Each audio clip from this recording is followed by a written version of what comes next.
this is a game that my initial thoughts was I'm going to review it like how I review every single Arsenal game, and I was quickly on Twitter told by James Benge. He is one of the football writers on football.london, to say that this was just one of these pre-season games where the young players were looking to get fitness and try not to judge it too hard. And that's something that I do want to do for this video. So I'm not going to judge it like how I normally would with a particular, or like the typical Arsenal game.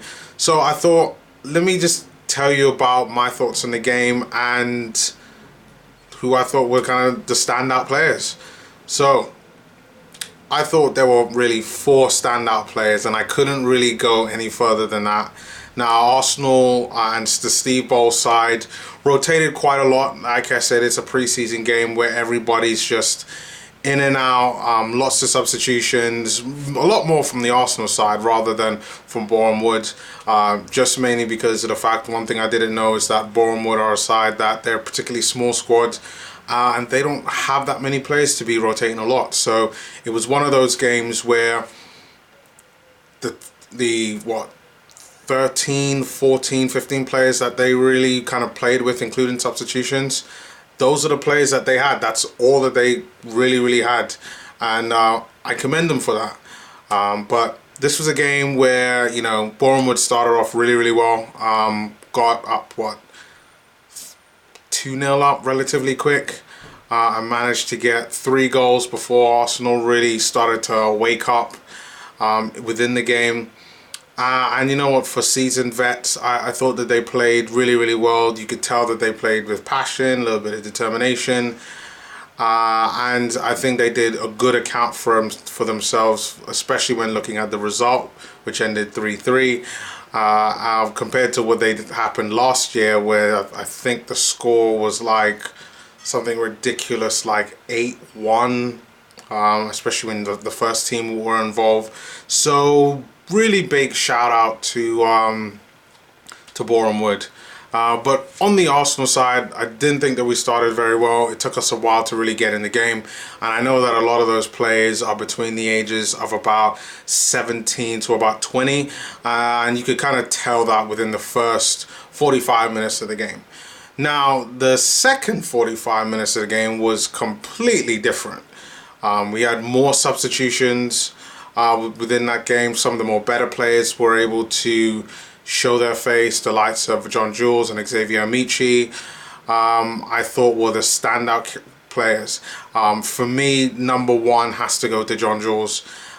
He played this game absolutely brilliantly. Scored 2 fantastic goals, one being a penalty, and got a really good goal just through open play through the defender's legs. You could just tell that he was a different class to them. I know Boreham Wood are playing in the Vanarama National League, so I was still on that semi-professional side, but it was quite clear that the 19-year-old in John-Jules surpassed them in terms of his ability. I would say that John-Jules is a minimum, I think he's a League One championship quality level player. He's a player that I think in a couple of years, with the right amount of games, could make that Premier League jump. And I know that this part of this game was all about who is going to be going to the US for the team, and definitely beyond a shadow of a doubt is John-Jules. John-Jules has to go, and I know he's got a year left on his contract, but if you take him to the US, it's not because he has a year left on his contract. You're taking him to the US because he's really fucking good. Super impressed by him. Nothing really negatives to say. I think he had one more opportunity where he could have scored a hat-trick, but good defending from the Boreham Wood players. So well done, John-Jules. You were definitely my man of the match, and I know he was the man of the match that was named within the game. Best player by far.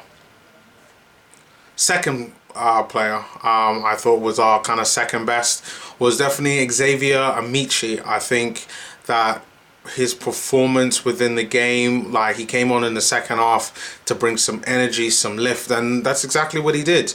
I got, this is kind of my first time in a long time to really see Xavier Ameche, and he's a very tricky winger, tries to do a lot of things, a lot of step overs. His passing ability is really good, got a decent amount of pace with him, was able to try to create lots of different things.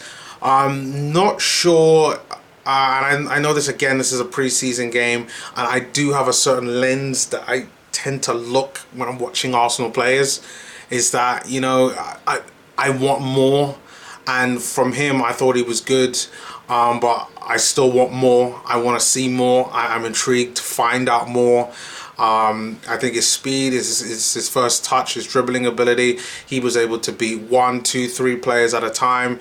Had a couple of half chances where he could have gotten something, but just kind of good defending by Boreham Wood that really stopped that from happening within the game. But again, another really good performance by Xavier Ameche, and again, he is one that I would take to the US as well. And again, like john-jules, not just because I think he's 19, 20 years old now, not because he has a year left on his contract, but because, you know what, it's quite clear that he deserves to go to that team. And I would say that right now he's at like a solid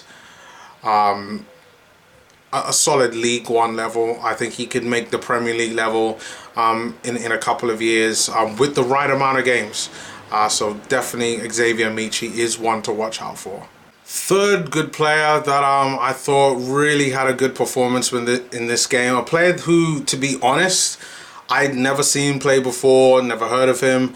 And his name is go by his name of Matt Smith. I thought he had a really good game, was able to control the midfield, had some pretty good passing within that midfield as well, good kind of tackling, was able to read the game relatively well, and he actually started out the game, and I thought he was the best player in the first half, managed to score a goal that was held up by Zach Medley.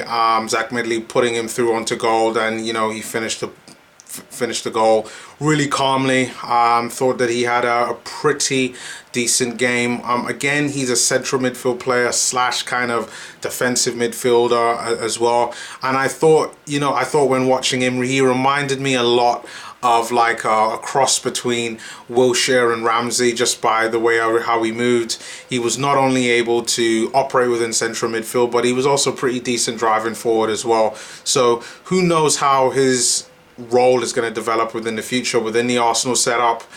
Maybe we can take him to the US.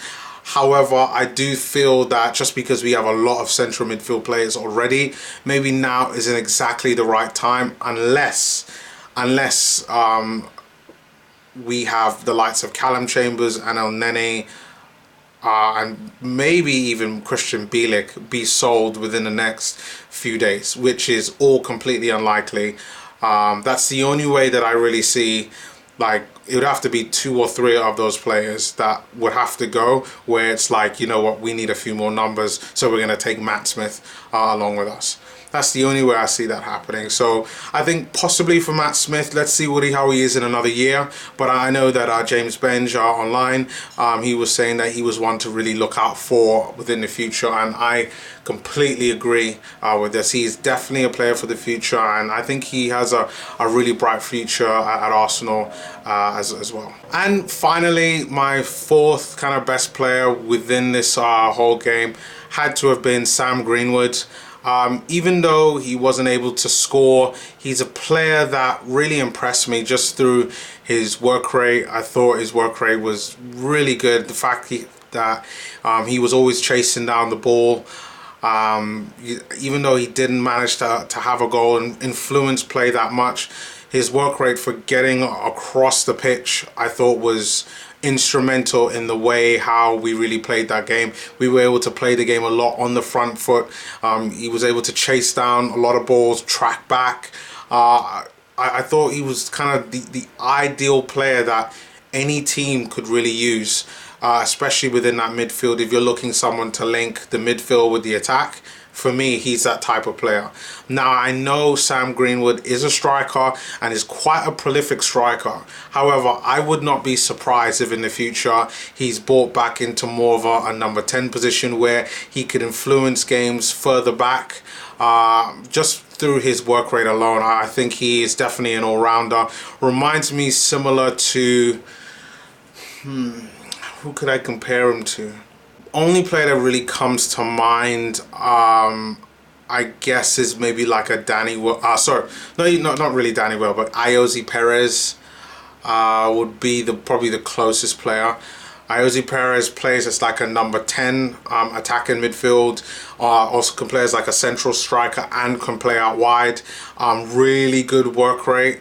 And can also score goals and create chances, or like an Okazaki at I think he's still there at Leicester, similar to that type of player. Like Sam Greenwood reminds me of that. He's a forward player that can do a little bit of everything, creates chances, score goals, and has a fantastic work rate. Something that, you know, my criticisms of Mesut Ozil has always been about. So big kind of props up to Sam Greenwood in this game. But guys, that's my review of this game. Definitely more preseason games coming up over the next few days and few weeks. I'll be trying to kind of stay on top of that and really watch as many of those as possible and kind of give you my reviews on that. And yeah, leave your comments below if you did manage to watch the game. What were your thoughts on that? And just generally leave your comments on what you think of this video today. Really looking forward to kind of hearing what you guys have to say. And yeah, and I will see you guys next time. Peace.